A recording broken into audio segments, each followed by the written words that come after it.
जी, जो किसी के उपकार को याद करता हो उसे क्या कहते हैं? ए कृतज्ञ, बी कृतज्ञ, या सी ऑप्शन है कृतज्ञ, या फिर डी ऑप्शन अल्पज्ञ। तो इसका राइट आंसर बताइए क्या होगा? जो किसी के उपकार को याद करता हो उसको कृतज्ञ कहते हैं। ठीक है, ऑप्शन नंबर बी यहाँ पे सही है। अगर आप सभी ने बी ऑप्शन चूज़ किया था तो आप सभी का ऑप्शन नंबर बी सही है। अगला प्रश्न देखते हैं। ग्रीश के लिए सही संधि विच्छेद क्या होगा? ए गिरी धन ईश, बी है गिरी धन ईश, सी ऑप्शन है गिरी धन ईश, या डी ऑप्शन गिरी धन ईश। तो इसका राइट आंसर बताइए क्या होगा? अगर आप सभी लोग ऑप्शन नंबर बी के साथ जा रहे हैं तो आप सही होते हैं। ऑप्शन नंबर बी गिरी धन ईश। ठीक है, छोटी ई और बड़ी ई मिलकर के बराबर क्या बना? बड़ी ई। ठीक है, तो रा में बड़ी ई की मात्रा लगेगी, ग्रीश हो जाएगा। ठीक है, और अगर पूछा जाए आपसे कि इसमें कौन सी संधि है, तो ये दीर्घ संधि का उदाहरण है। किस संधि का? दीर्घ संधि का उदाहरण है। ठीक है, अगला प्रश्न देखते हैं। वाक्य में प्रयुक्त होने वाले अवयवों को किंतु, परंतु, पर, लेकिन, मगर आदि के पहले लगने वाला चिन्ह कौन सा है? ए है पूर्ण विराम, बी है अर्धविराम, सी ऑप्शन है अल्प विराम, या डी ऑप्शन उप विराम। तो इसका राइट आंसर बताइए क्या होगा? इसका right answer option number C अल्प विराम। क्या होगा यहाँ पे? अल्प विराम। ठीक है, इसके लिए हम लोग अल्प विराम चिन्ह लगाते हैं। अल्प विराम चिन्ह कैसा होता है? देखिए, मैं आप सभी को बता देती हूँ। अल्प विराम चिन्ह होता है ऐसा। ठीक है, कॉमा, अल्प विराम। अगला प्रश्न देखते हैं। बन बितान रवि शशि दिया, फल भक सलील परवा, अवनी सेज पंखा पवन, अबना कछु परवा। उपयुक्त पंक्तियों में कौन सा रस है? ए ऑप्शन है रौद्र रस, बी अद्भुत रस, सी ऑप्शन है शांत रस, या डी ऑप्शन भक्ति रस। तो बताइए इसमें कौन सा रस होगा? जी, आप सभी लोग इसका आंसर बताएं। अगर आप सभी लोग ऑप्शन नंबर सी के साथ जा रहे हैं तो आप सही हो जाते हैं। ऑप्शन नंबर सी यहाँ पर सही है, शांत रस है। ठीक है, अगला प्रश्न देखते हैं। शुद्ध शब्द छाटिए। औद्योगिकरण, बी मुमूर्षु, सी है याज्ञवल्क्य, या डी ऑप्शन वाल्मीकि। तो इसका राइट आंसर बताइए क्या होगा?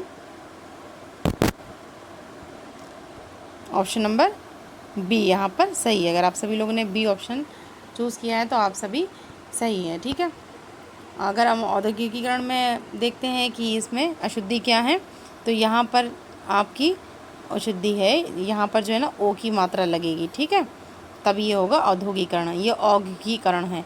और फिर अगर हम बात करते हैं कि याज्ञवल्क्य की, तो यहाँ पर क्या है गलती? यहाँ पर होगा याज्ञवल्क्य का याज्ञवल्क्य।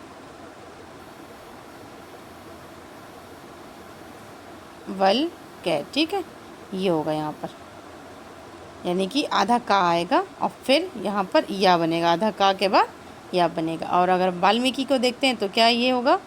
यहाँ पर आपकी माँ में बड़ी ई की मात्रा आएगी। ठीक है, वाल्मीकि, ये छोटी ई की मात्रा नहीं लगाई जाएगी। ठीक, चलिए, तो ऑप्शन नंबर बी यहाँ पर राइट है। अगला प्रश्न देखते हैं। व्यक्ति, वस्तु, स्थान के नाम को क्या कहते हैं? ए सर्वनाम, बी विशेषण, सी क्रिया, या डी ऑप्शन संज्ञा। तो किसी भी व्यक्ति, यानी कि किसी भी व्यक्ति का नाम है ना, वस्तु और स्थान के नाम को हम लोग क्या कहते हैं? संज्ञा कहते हैं। ऑप्शन नंबर डी यहाँ पर क्या होगा? सही होगा। ठीक है, अगला प्रश्न जी, अगला प्रश्न है। साहित्य से नवजीवन प्राप्त होता है, इस वाक्य में रेखांकित शब्द में कौन सा समास है? ए अव्ययी भाव है, बी तत्पुरुष है, सी है बहुव्रीहि समास, या डी ऑप्शन कर्मधारय समास। तो आप सभी लोग बताइए इसका राइट आंसर क्या होगा? जी, अगर आप सभी लोग ऑप्शन नंबर डी के साथ जा रहे हैं तो आपका आंसर सही होगा, कर्मधारय समास। ठीक है, जब हमारा विशेषण और विशेष का मेल हो वहाँ पर ये कर्मधारय समास होता है। जैसे कि अगर हम नव की बात करते हैं तो नव क्या है? यहाँ पर विशेषण है, और जीवन जो है वो क्या है? विशेष्य है। ठीक है, तो यहाँ पर नवजीवन हो गया ना, नवजीवन क्या? कर्मधारय समास हो गया। अगला प्रश्न देखते हैं। निम्नलिखित में से तत्सम की दृष्टि से शुद्ध कौन सा होगा? ए शाटिका, बी रस्सी, सी रैन, या डी ऑप्शन सरसों। तो इसका राइट आंसर बताइए क्या होगा? जिसका right answer option number A शाटिका। ठीक है, शाटिका मीन्स क्या होता है? साड़ी। ठीक है, ये तत्सम की दृष्टि से शुद्ध है। चलिए अगला प्रश्न देखते हैं। निंदा का निम्न में से कौन सा सही विलोम शब्द है? ठीक है, निंदा का विलोम शब्द, ए सस्ती, बी स्तुति, सी ऑप्शन स्तुति या फिर डी ऑप्शन स्तुति। तो इसका राइट आंसर बताइए क्या होगा सभी लोग। अगर आप लोग ऑप्शन नंबर बी के साथ जा रहे हैं तो आप सभी का आंसर सही है, ऑप्शन नंबर बी स्तुति। ठीक है, निंदा का विलोम स्तुति। अगला प्रश्न देखते हैं।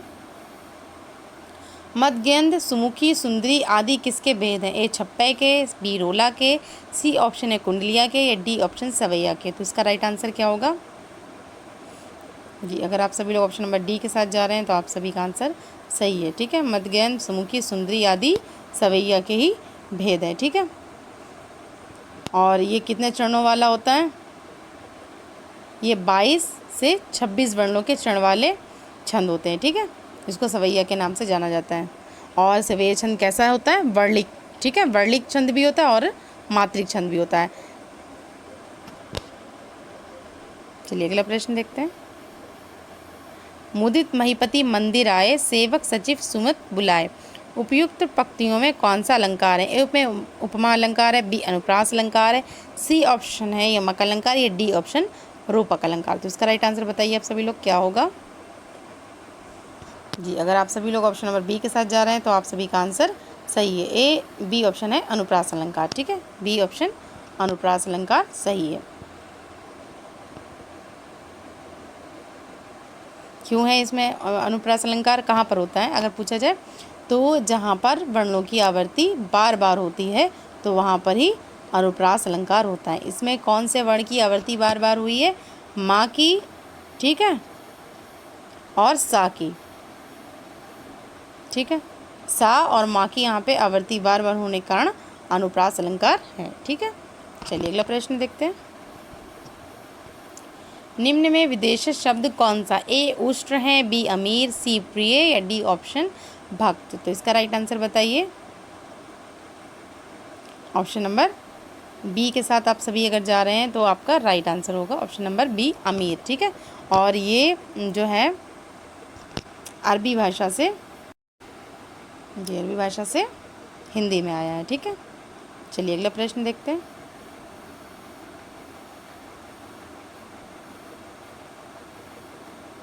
सम उपसर्ग से बना शब्द निम्न में से कौन सा है? ए सुगम, बी सुमन, सी संगम या डी ऑप्शन सज्जन। तो इसका राइट आंसर बताइए आप सभी लोग कि क्या होगा जी?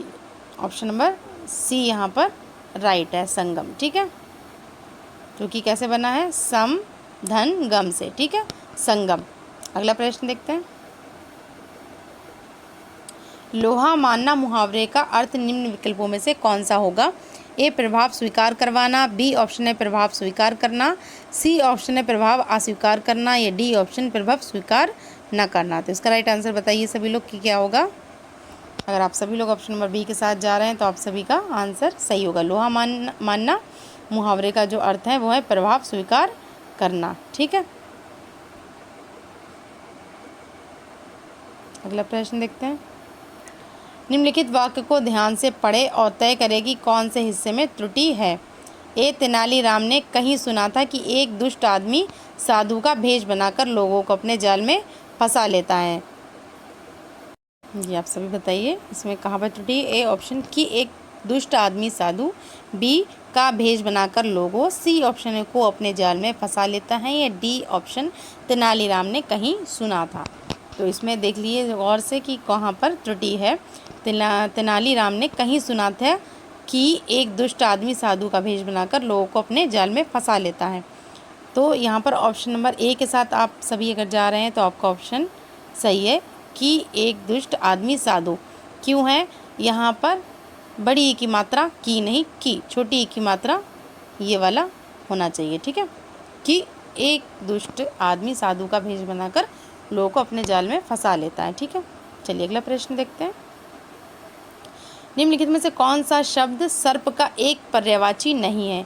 ए व्याघ्र, बी व्याल, सी ऑप्शन है भुजंग या डी ऑप्शन आही। तो इसका राइट आंसर बताइए सभी लोग कि क्या होगा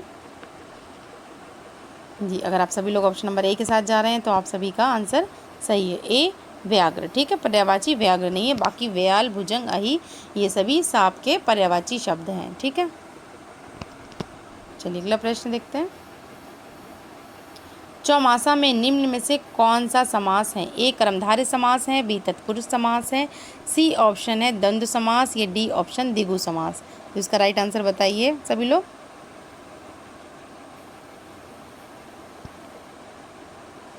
जी, अगर आप सभी लोग ऑप्शन नंबर डी के साथ जा रहे हैं तो आप सभी का आंसर सही है, द्विगु समास है। ठीक है, द्विगु समास है चौमासा में। चौमासा क्या है भाई? चौमासा जो है ना 4 मासों, ठीक है, 4 महीनों का समाहार है ना। यहाँ पर आपको गिनती दिखाई दे रही है ना, तो ये आपका द्विगु समास हो गया। ठीक है, चौमासा यानी कि 4 मासों का, 4 महीनों का समाहार, यहाँ पर द्विगु समास है।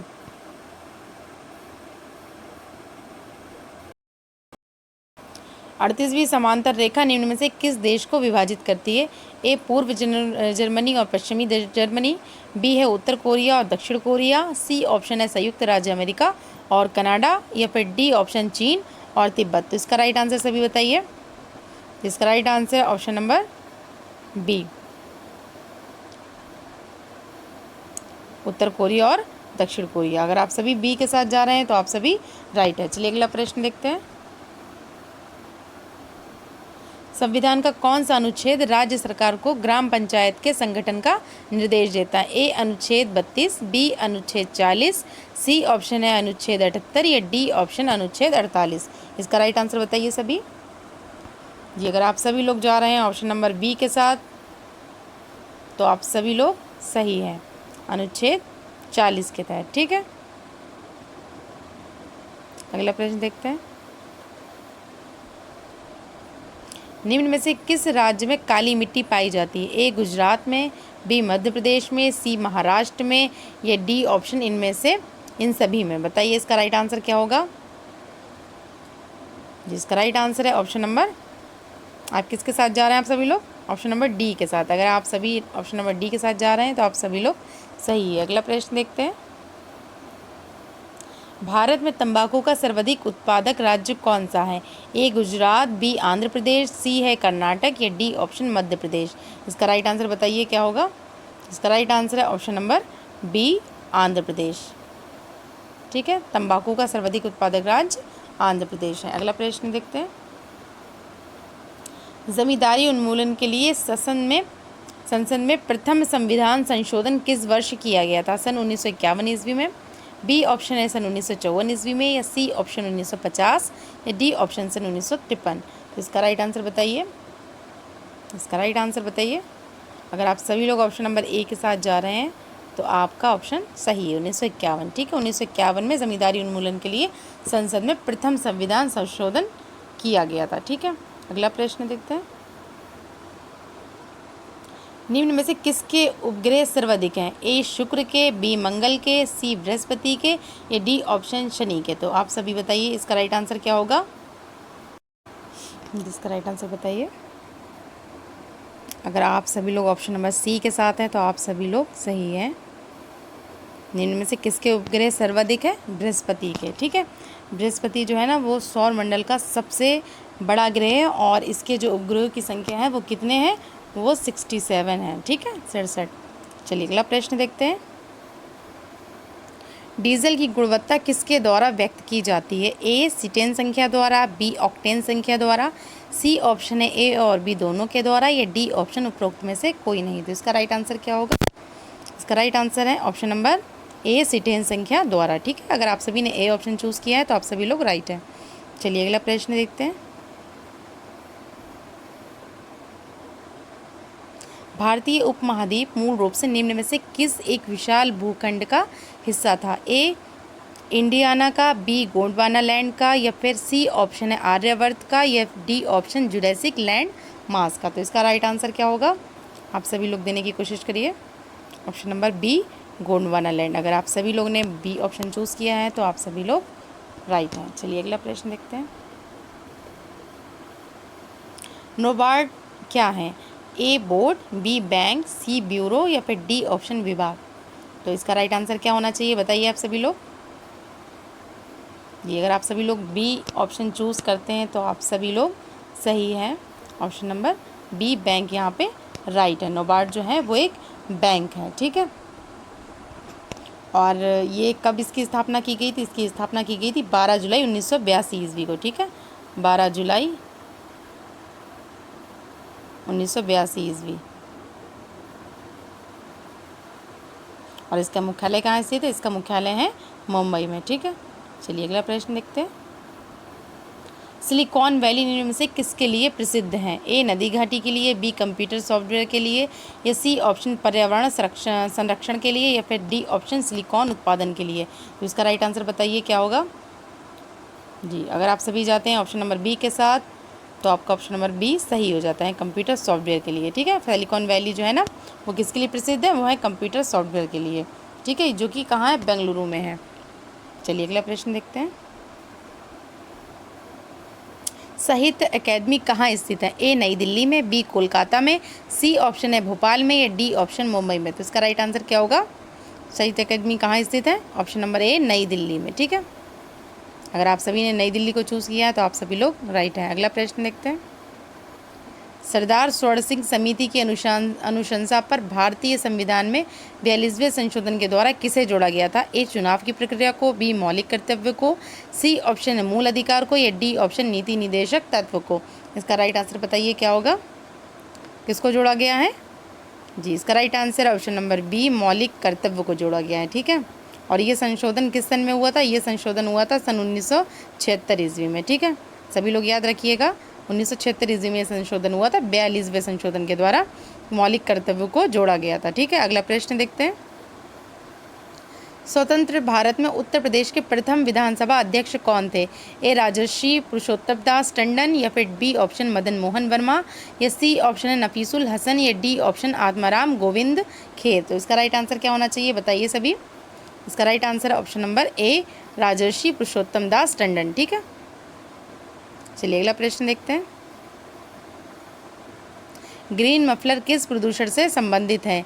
ए वायु प्रदूषण से, बी ध्वनि प्रदूषण से, सी है ऑप्शन आपका जल प्रदूषण से, या डी ऑप्शन है इनमें से कोई नहीं। तो इसका राइट आंसर क्या होना चाहिए बताइए सभी। ग्रीन मफलर जो है ना वो किससे संबंधित है? ध्वनि प्रदूषण से। बी ऑप्शन यहाँ पे आपका राइट होगा। अगर आप सभी बी चूज़ करते हैं तो आप सभी लोग राइट हैं, ठीक है। अगला प्रश्न देखते हैं। निम्न में से कौन सी ग्रैंड स्लैम टेनिस प्रतियोगिता घास के मैदान पर खेली जाती है? A Australian open, B Wimbledon, C option है फ्रेंच ओपन, या डी ऑप्शन यूएस ओपन।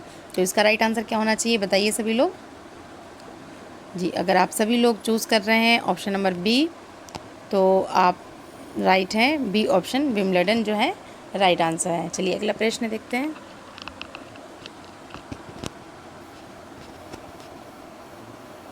विश्व की सबसे लंबी पर्वतमाला कौन सी है? A Andes, B Himalaya Karakoram, C option है आल्पस, या फिर डी ऑप्शन रॉकी। तो इसका राइट आंसर क्या होगा बताइए सभी। अगर आप सभी लोग ऑप्शन नंबर ए के साथ जा रहे हैं तो आप सही हैं। ऑप्शन नंबर ए यहाँ पर राइट, एंडीज़, ठीक है। विश्व की सबसे लंबी जो पर्वतमाला है वो एंडीज़ है। अगला प्रश्न देखते हैं। भारत में सबसे लंबा राष्ट्रीय राजमार्ग NH कौन सा है? A option A NH2, B option है NH7, ठीक है, सी ऑप्शन है NH8, या डी ऑप्शन NH10। तो इसका राइट आंसर क्या होगा बताइए सभी लोग। जी, अगर आप सभी लोग जा रहे हैं ऑप्शन नंबर बी के साथ तो आपका ऑप्शन सही होगा, ठीक है। ऑप्शन नंबर बी NH7 के साथ, ठीक है। लंबा राष्ट्रीय मार्ग है ये सबसे, जो कि वाराणसी को कन्याकुमारी से जोड़ता है, ठीक है। अगला प्रश्न देखते हैं।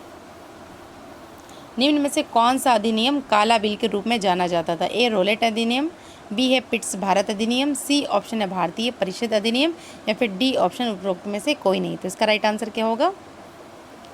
जी, आप किस ऑप्शन के साथ जा रहे हैं? अगर आप ए ऑप्शन के साथ जा रहे हैं तो आप बिल्कुल सही हो जाते हैं। आपका आंसर ए है रोलेट अधिनियम, ठीक है। अगला प्रश्न है। कोलकाता में उच्च न्यायालय कब स्थापित किया गया था? ए है 1774 AD में, बी है 1862 AD में, सी ऑप्शन है 1776 AD में, या डी ऑप्शन 1780 AD में। जिसका राइट आंसर बताइए क्या होगा। अगर आप सभी जा रहे हैं answer number B, option number B के साथ तो आप सभी सही हो जाते हैं, ठीक है। 1862 AD, ठीक है। अगला प्रश्न देखते हैं। काकाकोरम राजमार्ग निम्न में से कौन से दो देशों को जोड़ता है? ए चीन Pakistan, B Bharat Pakistan, C option है भारत चीन, या डी ऑप्शन भारत नेपाल। तो इसका राइट आंसर क्या होगा जी? अगर आप सभी ने चूज़ किया है ऑप्शन नंबर ए तो आप सभी का राइट आंसर है, ठीक है। ऑप्शन नंबर ए चीन पाकिस्तान, ठीक है। काकाकोरम राजमार्ग चीन पाकिस्तान 2 देशों को जोड़ता है, काकाकोरम राजमार्ग, ठीक है। चलिए अगला प्रश्न देखते हैं। रबड़ को कठोर बनाने के लिए उसके साथ किस पदार्थ को मिलाया जाता है? ए लेड को, बी सल्फर को, सी ऑप्शन सोडियम, या डी ऑप्शन कैल्शियम। तो किसको मिलाया जाता है रबड़ को कठोर बनाने के लिए जी? आप सभी जा रहे हैं अगर बी ऑप्शन के साथ तो आप सभी का आंसर सही है। ऑप्शन नंबर बी यहाँ पर सल्फर, ठीक है। रबड़ को कठोर बनाने के लिए सल्फर का यूज़ किया जाता है। अगला प्रश्न देखते हैं। विटामिन सी का रासायनिक नाम क्या है? एस कार्बनिक अम्ल, बी थायमीन, सी है टार्ट्रिक अम्ल, या फिर डी ऑप्शन साइट्रिक अम्ल। तो इसका राइट आंसर बताइए क्या होगा? अगर आप सभी जा रहे हैं ऑप्शन नंबर ए के साथ तो आप सभी बिल्कुल सही है। ऑप्शन नंबर ए एस कार्बिक अम्ल जो है विटामिन सी का रासायनिक नाम है, ठीक है। और अगर हम बात करते हैं कि विटामिन सी की कमी से कौन सा रोग हो जाता है तो क्या हो जाता है? मसूड़ों की यानी कि स्कर्वी रोग हो जाता है, ठीक है। और ये अगर हमें दूर करना है ये रोग तो हमें क्या खाना चाहिए? खट्टे फल और विटामिन सी से जो कि मुख्य स्रोत हैं जिनका। और सबसे ज़्यादा विटामिन सी किस फल में पाया जाता है? तो आंवले में पाया जाता है। फिर उसके बाद नींबू है, मौसमी है, संतरे हैं, ये सब विटामिन सी के ही स्रोत हैं। चलिए अगला प्रश्न देखते हैं। ऊंचा समुद्र ज्वार कितनी अवधि के बाद आता है? ए 8 घंटे के बाद, बी 12 घंटे 26 मिनट के बाद, या सी ऑप्शन 6 घंटे 2 मिनट के बाद, या डी ऑप्शन है 4 घंटे 6 मिनट के बाद। तो इसका राइट आंसर क्या होगा बताइए सभी लोग जी? आप सभी अगर जा रहे हैं ऑप्शन नंबर बी के साथ तो आप सभी सही हो जाते हैं। ऑप्शन नंबर बी 12 घंटे 26 मिनट के बाद जो होता है वो ऊंचा समुद्र ज्वार आता है, ठीक। अगला प्रश्न देखते हैं। ग्रीन पार्क खेल स्टेडियम कहाँ स्थित है? ए ऑप्शन है कानपुर, बी कोलकाता, सी कटक, या डी ऑप्शन पटियाला। तो इसका राइट आंसर क्या होगा जी? चूज़ करिए आप सभी लोग। इसका right answer option number A Kanpur, ठीक है। अगला प्रश्न देखते हैं। आँखों में दूरदृष्टि हाइपरमेट्रोपिया की बीमारी निम्न में से किसके कारण होती है? ए पुतली के फैलने से, बी रेटिना के छोटा होने से, सी ऑप्शन नेत्र गोलक के छोटा होने से, या फिर डी ऑप्शन उपरोक्त में से कोई नहीं। तो इसका राइट आंसर बताइए क्या होगा? इसका right answer option number C नेत्र गोलक के छोटा होने से, ठीक है। अगर आप सभी ने ऑप्शन नंबर सी चूज़ किया था तो आप सभी लोग सही हैं, ठीक है। जो दूरदृष्टि का मुख्य कारण होता है वो क्या होता है? अभिनेत्र लेंस की फोकस दूरी का बहुत अधिक बढ़ जाना और नेत्र गोलक का छोटा हो जाना, ठीक है। और इसमें जो प्रतिबिंब बनता है वो रेटिना पर ना बन करके रेटिना के पीछे बनता है। और अगर हम इस दूरदृष्टि दोष को दूर करना चाहते हैं तो किस लेंस का यूज़ करेंगे बताइए सभी? उत्तल लेंस का यूज़ करेंगे, ठीक है। और अगर निकट दृष्टि दोष है तो उसके लिए अवतल लेंस का प्रयोग करेंगे, ठीक। अगला प्रश्न देखते हैं। निम्न में से कौन सा शहर कर्क रेखा के दक्षिण में स्थित है? ए इलाहाबाद, बी पटना, सी भोपाल, या डी ऑप्शन झांसी। तो इसका राइट आंसर बताइए क्या होगा? जिसका right answer option number C Bhopal होगा, ठीक है। निम्न में से कौन सा शहर कर्क रेखा में दक्षिण में स्थित है? भोपाल है, ठीक है। चलिए अगला प्रश्न देखते हैं। हमारे संविधान में मूलभूत अधिकार की संकल्पना किस देश से ली गई है? ए है आयरलैंड से, बी यूएसए से, या फिर सी ऑप्शन है यूके से, या डी ऑप्शन कनाडा। तो इसका राइट आंसर बताइए क्या होगा? जिसका राइट आंसर है ऑप्शन नंबर बी यूएसए, ठीक है। अगला प्रश्न देखते हैं जी। ग्लिम्पसेस ऑफ अवार्ड हिस्ट्री पुस्तक के लेखक कौन है? ए महात्मा गांधी, बी रविंद्रनाथ टैगोर, सी है जवाहरलाल नेहरू, या डी ऑप्शन विनोबा भावे। तो इसका राइट आंसर बताइए सभी लोग जी। अगर आप सभी लोग जा रहे हैं ऑप्शन नंबर सी के साथ तो आपका आंसर सही है। Option number C Jawaharlal Nehru, ठीक है। अगला प्रश्न देखते हैं। वो ईमेल मैसेज जो डेस्टिनेशन तक पहुंचने में फेल हो जाती है वो क्या कहलाती है? स्पैम, इनबॉक्स, बाउंड मेल, या फिर डी ऑप्शन इनमें से कोई नहीं। तो इसका राइट आंसर बताइए। इसका राइट आंसर होगा option number C bound mail, ठीक है, जो कि मेल मैसेज डेस्टिनेशन तक नहीं पहुंच पाती, फेल हो जाती है, वो बाउंड मेल कहलाती है। ठीक है, अगला प्रश्न देखते हैं। राज्य मानवाधिकार आयोग का गठन किस धारा के अंतर्गत किया जाता है? ए धारा 22 के तहत, बी धारा 21 के तहत, या डी सी ऑप्शन है धारा 8 के तहत, या डी ऑप्शन धारा 4 के तहत। तो इसका राइट आंसर बताइए आप सभी लोग क्या होगा। जिसका राइट आंसर है ऑप्शन नंबर बी धारा 21 के तहत। ठीक है, जो कि राज्य मानवाधिकार आयोग का गठन धारा 21 के तहत हुआ था। ठीक है, अगला प्रश्न देखते हैं। जीएसटी परिषद का उपाध्यक्ष कौन होता है? ए केंद्रीय वित्त मंत्री, बी ऑप्शन है किसी राज्य का मुख्यमंत्री, या सी ऑप्शन किसी राज्य का वित्त मंत्री, या डी ऑप्शन उपरोक्त में से कोई नहीं। तो जीएसटी परिषद का उपाध्यक्ष कौन होता है? किसी राज्य का वित्त मंत्री। ठीक है, सी ऑप्शन यहाँ पे राइट होगा। चलिए अगला प्रश्न देखते हैं। नक्सलवादी किस विचारधारा के समर्थक होते हैं? ए पूंजीवादी के, बी साम्यवादी के, सी ऑप्शन है समाजवादी के, या डी ऑप्शन मार्क्सवादी के। तो इसका राइट आंसर बताइए सभी जी। अगर आप सभी लोग बी ऑप्शन के साथ जा रहे हैं तो आप सभी का आंसर सही हो जाता है, बी साम्यवादी। ठीक है, नक्सलवादी किस विचारधारा के समर्थक होते हैं? साम्यवादी विचारधारा के समर्थक होते हैं। ठीक है, अगला प्रश्न देखते हैं। भारत में नए नोटों की आपूर्ति हेतु किसकी अध्यक्षता में टास्क फोर्स का गठन किया गया? A Urjit Patel, B Subhash Gandhi, C option है अरुंधति भट्टाचार्य, या डी ऑप्शन एस मुंद्रा। तो इसका राइट आंसर बताइए क्या होगा जी। अगर आप सभी लोग जा रहे हैं ऑप्शन नंबर डी के साथ तो आप सभी लोग का आंसर सही है। ऑप्शन नंबर डी यहाँ पर एस मुंद्रा जो है वो सही है। अगला प्रश्न है। चीन द्वारा किस देश में ग्वादर बंदरगाह की स्थापना की गई थी? एक ए अफगानिस्तान के द्वारा, बी नेपाल, सी ऑप्शन है पाकिस्तान, या फिर डी ऑप्शन म्यांमार के द्वारा। तो इसका राइट आंसर बताइए क्या होगा। इसका राइट आंसर है ऑप्शन नंबर सी पाकिस्तान। ठीक है,